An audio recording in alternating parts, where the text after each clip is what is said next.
दिसंबर 1999, सर्दियों का मौसम और पूरी दुनिया क्रिसमस की छुट्टियों में डूबी हुई थी। नेपाल के त्रिभुवन इंटरनेशनल एयरपोर्ट पर भी उस दिन सब कुछ सामान्य था। यात्रियों की भीड़, अनाउंसमेंट की आवाज़ें और अपने घर लौटने की खुशी। इन सब के बीच इंडियन एयरलाइंस की फ़्लाइट IC-814 दिल्ली के लिए उड़ान भरने को तैयार था। इस फ्लाइट में करीब 176 यात्री सवार थे, ज़्यादातर भारतीय जो अपने परिवार के साथ त्यौहार मनाने के लिए लौट रहे थे। किसी को अंदाज़ा नहीं था कि ये सफ़र उनके जीवन का सबसे डरावना अनुभव बनने वाला है।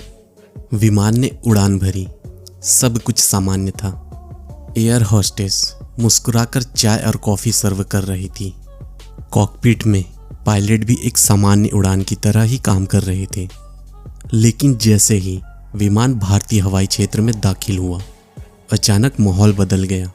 कुछ लोग अपनी सीटों से उठे, उनके चेहरे ढके हुए थे और उनके हाथों में हथियार थे। इससे पहले कि कोई कुछ समझ पाता, एक व्यक्ति सीधे कॉकपिट की तरफ गया।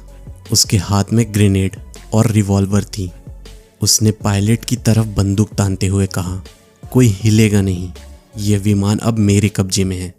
सिर्फ कुछ सेकंड में एक सामान्य उड़ान एक डरावने बंधक संकट में बदल चुकी थी।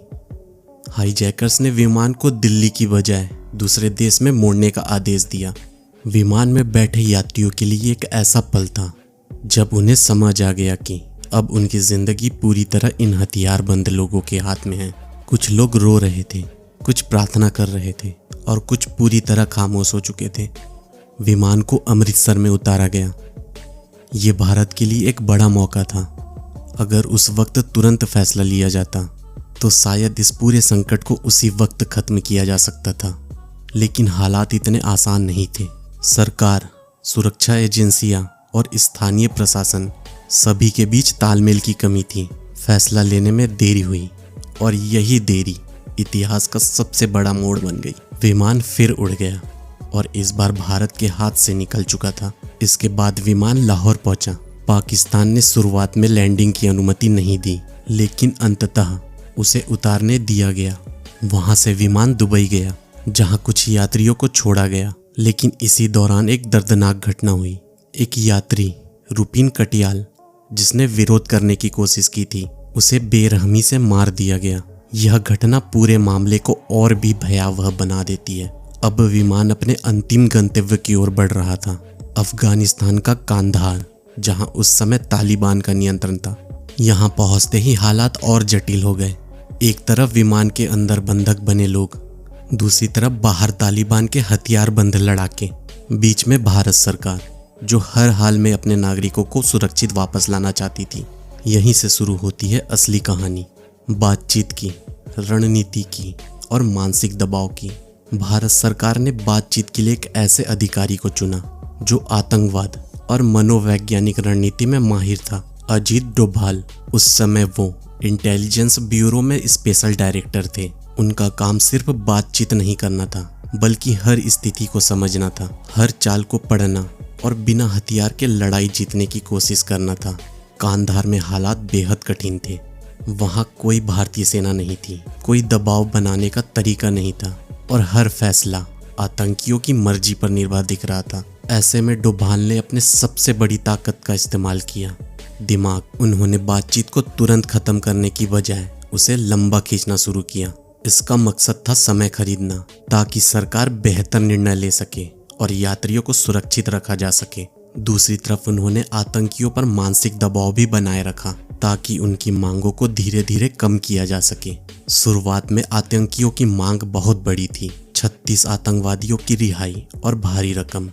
लेकिन धीरे धीरे लगातार बातचीत और रणनीति के जरिए इन मांगों को घटाकर सिर्फ 3 आतंकवादियों तक लाया गया। यह कोई छोटी उपलब्धि नहीं थी, लेकिन फिर भी अंतिम फैसला आसान नहीं था। भारत सरकार के सामने 2 विकल्प थे, या तो शक्ति दिखाकर जोखिम उठाया जाए या फिर अपने नागरिकों की जान बचाने के लिए समझौता किया जाए। आखिरकार सरकार ने 3 आतंकवादियों को रिहा करने का फैसला लिया।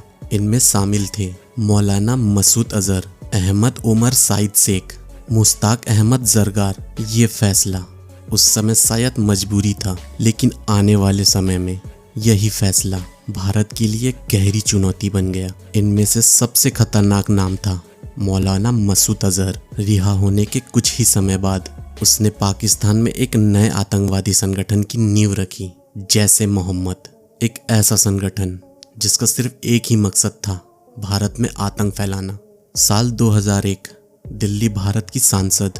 13 दिसंबर 2001 भारत के लोकतंत्र के सबसे बड़े मंदिर पर हमला। ये हमला जैश ए मोहम्मद से जुड़े आतंकवादियों ने किया।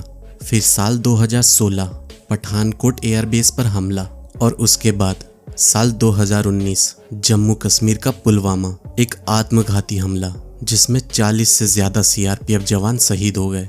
इस हमले की जिम्मेदारी भी जैश ए मोहम्मद ने ली थी, यानी जिस आतंकवादी को 1999 में रिहा किया गया था, उसके बनाए गए संगठन ने आने वाले सालों में भारत के खिलाफ कई बड़े हमलों को अंजाम दिया। 31 दिसंबर 1999 करीब 8 दिन बाद सभी बंधकों को रिहा कर दिया गया और वे भारत वापस लौट आए। उस समय पूरे देश ने राहत की सांस ली। IC-814 का कांधार हाईजैक सिर्फ एक घटना नहीं थी, ये एक ऐसा मोड़ था जिसने भारत की सुरक्षा नीतियों, आतंकवाद के खिलाफ रणनीति और निर्णय लेने के तरीकों को हमेशा के लिए बदल दिया। और इस पूरी कहानी के बीच एक नाम हमेशा याद किया जाएगा, अजीत डोभाल, जिसने बिना हथियार के सिर्फ दिमाग और धैर्य से 176 लोगों की जिंदगी बचाने में अहम भूमिका निभाई।